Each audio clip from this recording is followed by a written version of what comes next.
Hello friends, आज हम कक्षा 12वीं के पाठ्यक्रम में सम्मिलित निबंध साहित्य का इतिहास का संक्षिप्त अध्ययन करेंगे, जो कि आप सभी के लिए बहुत ही उपयोगी है। आइए शुरू करते हैं निबंध साहित्य का संक्षिप्त इतिहास।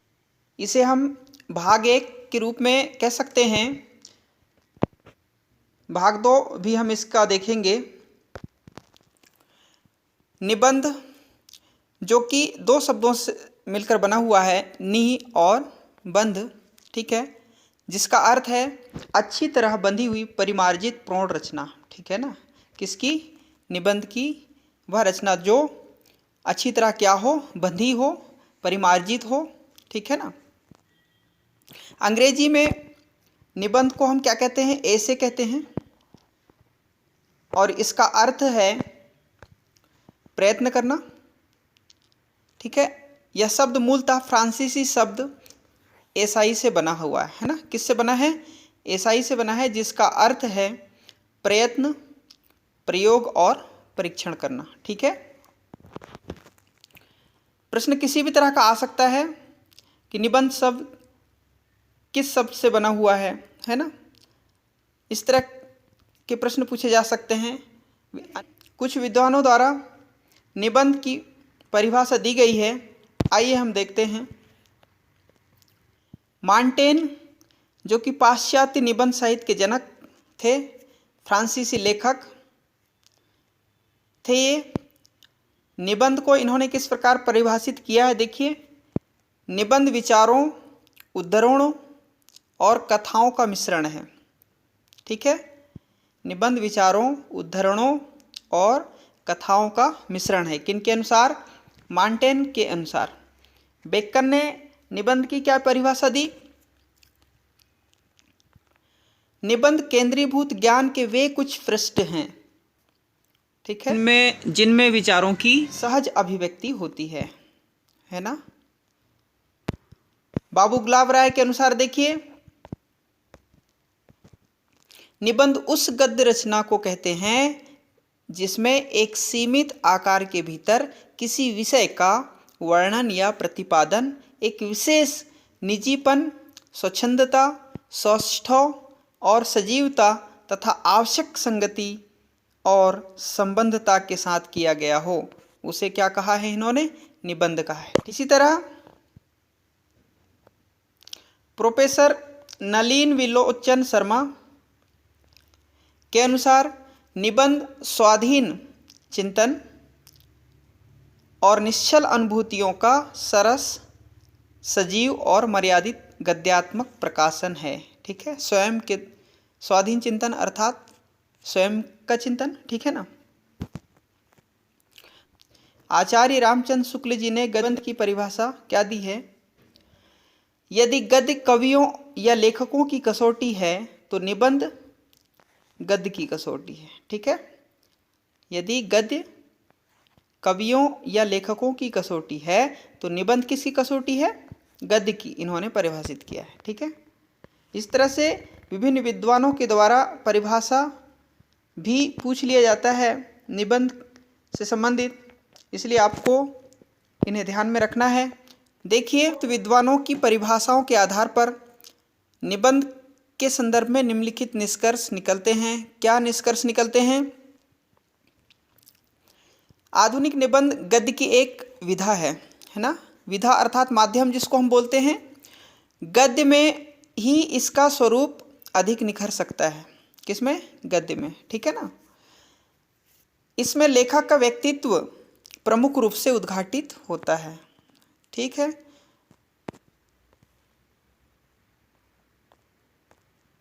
इसमें हृदय और बुद्धि का समन्वय होता है। क्या होता है?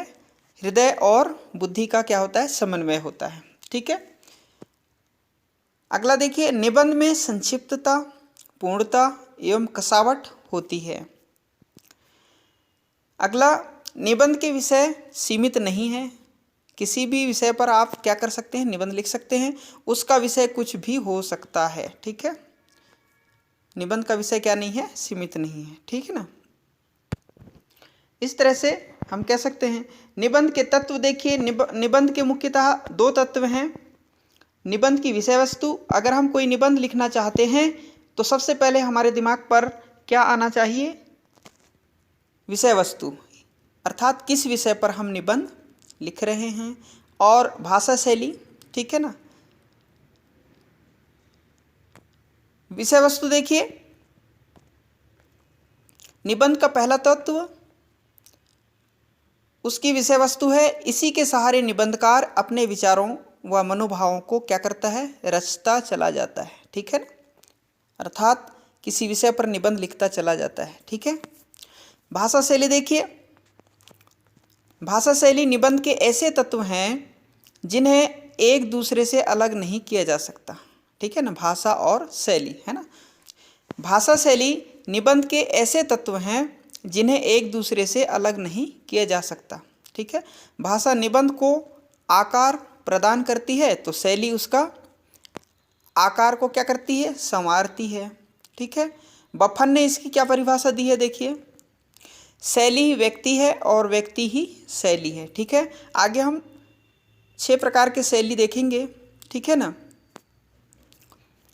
विषय वस्तु के वर्णन, विवेचन, प्रकटीकरण आदि के आधार पर निबंध के कितने भेद हैं? 4 भेद हैं, ठीक है। वर्णनात्मक निबंध, विवरणात्मक निबंध, विचारात्मक निबंध और भावात्मक निबंध, ठीक है। अब देखिए वर्णनात्मक निबंध क्या है? वर्णनात्मक निबंध क्या है? इसमें किसी स्थान, दृश्य, घटना आदि का क्या किया जाता है? वर्णन किया जाता है, ठीक है। उसको हम क्या कहते हैं? वर्णनात्मक निबंध कहते हैं, ठीक। दूसरा विवरणात्मक निबंध, ऐसे निबंधों में केवल विवरण प्रस्तुत किया जाता है। क्या किया जाता है? विवरण प्रस्तुत किया जाता है। इन निबंधों में लेखक का ध्यान विषय वस्तु पर ही केंद्रित होता है। कहाँ पर? विषय वस्तु, है ना। जिस विषय पर वह निबंध लिखता है उसका विवरण वो क्रमबद्ध करता चला जाता है, ठीक है ना। तीसरा देखिए विचारात्मक निबंध, इनमें भावों की अपेक्षा विचारों की प्रमुखता होती है। भावों की अपेक्षा किसकी प्रमुखता होती है? विचारों की, जिनका संबंध हृदय से कम कहाँ से अधिक होता है? मस्तिष्क से अधिक होता है ना। क्योंकि मस्तिष्क पर ध्यान केंद्रित होगा तो विचार ऑटोमेटिक आते रहेंगे। अगला देखिए भावात्मक निबंध। भावात्मक निबंध में भाव तत्व की प्रधानता होती है। किस तत्व की प्रधानता होती है? भाव तत्व की। इनका संबंध भावना अर्थात हृदय से है। इस निबंध में कल्पना का स्थान महत्वपूर्ण है, ठीक है ना। भावात्मक निबंध में, किसमें? भावात्मक निबंध में। अब देखिए शैली। हिंदी निबंध रचना में निम्नलिखित शैली रूपों का ही अधिक प्रयोग मिलता है।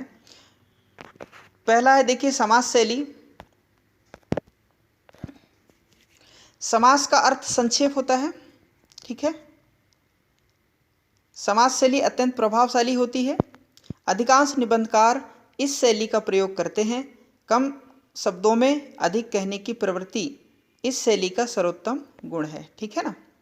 इस शैली में विचारों की स्पष्टता और भावों की अभिव्यक्ति प्रभावशाली ढंग से प्रस्तुत होती है, ठीक है।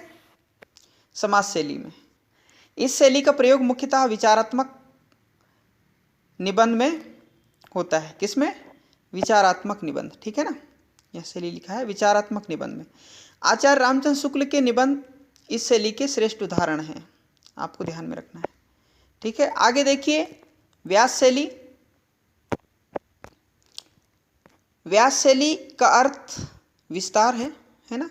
अतः इस शैली के अंतर्गत भाव को विचार विस्तार के साथ अत्यंत रोचक ढंग से व्यक्त किया जाता है ना। किसके साथ? विचार विस्तार के साथ अत्यंत रोचक ढंग से व्यक्त किया जाता है। सरलता, स्पष्टता और स्वाभाविकता इस शैली की प्रमुख विशेषता है, ठीक है। और वर्णनात्मक और विवरणात्मक निबंध में इस शैली का प्रयोग किया जाता है। किस शैली का? व्यास शैली का, ठीक है। महावीर प्रसाद द्विवेदी जी के निबंध में इस शैली के दर्शन होते हैं, ठीक है। आगे देखिए विवेचन शैली। इस शैली के अंतर्गत लेखक तर्क वितर्क, प्रमाण पुष्टि, व्याख्या, निर्णय आदि का सहारा लेता है। विचारात्मक निबंधों के लिए इसका प्रयोग बहुलता से किया जाता है। ठीक है, किसके लिए? विचारात्मक निबंधों के लिए, है ना। आचार्य रामचंद्र शुक्ल के निबंध में इस शैली का प्रयोग देखा गया है। अगली शैली देखिए, व्यंग्य शैली। कौन सी? व्यंग्य शैली। इस शैली के निबंधों में लेखक व्यंग्य द्वारा विभिन्न सामाजिक, धार्मिक, राजनीतिक आदि प्रवृत्तियों का विवेचन करते हुए उनकी विशेषताओं पर क्या डालता है? प्रकाश डालता है। ठीक है। इसी तरह धारा और तरंग शैली। ठीक है, धारा और तरंग शैली। सामान्यतः भावात्मक निबंध लेखन के लिए धारा शैली और तरंग शैली का प्रयोग किया जाता है। किस प्रकार के निबंध के लिए? भावात्मक निबंध के लिए। ठीक है। धारा शैली में भावों की धारा प्रभाव में रहकर प्राय एक गति से चलती हैं। ठीक है, किंतु तरंग शैली में ये भाव लहराते हुए प्रतीत होते हैं, है ना। कैसे होते हैं? लहराते हुए प्रतीत होते हैं, और इनमें भाव तरंग की भांति उठते और गिरते हैं। ठीक है ना। सरदार पूर्ण सिंह के निबंधों में धारा शैली का प्रयोग उत्कृष्ट रूप से मिलता है। ठीक है। अगला देखिए, निगमन और आगमन शैली। ठीक है, निगमन शैली को सूत्र शैली भी कहते हैं। इसमें पहले विचार को सूत्र रूप में प्रकट करते हैं, फिर विविध प्रकार से उसकी व्याख्या करते हैं। ठीक है, विचारों को प्रकट करने के लिए उदाहरणों का प्रयोग किया जाता है। ठीक है ना। आगमन शैली में विचारों को विस्तार पूर्वक समझाकर किसी सिद्धांत को सारांश या सूत्र रूप में प्रकट किया जाता है। आगमन शैली में क्या होता है कि विचारों को विस्तार पूर्वक, है ना, समझाकर किसी सिद्धांत को सारांश या सूत्र रूप में क्या किया जाता है? प्रकट किया जाता है ना, यह प्रस्तुत किया जाता है ना। इस तरह से निबंध को हमने देखा। यह भाग 1 था। आगे हम भाग 2 देखेंगे, निबंध का विकास क्रम। ठीक है ना। इससे विभिन्न प्रश्न पूछे जा सकते हैं। निबंध की विभिन्न शैलियों के नाम, ठीक है ना, अनेक विद्वानों के द्वारा निबंध को किस प्रकार से परिभाषित किया गया है, यह भी पूछा जा सकता है। ठीक है, आपको इसे ध्यान में रखना है। धन्यवाद।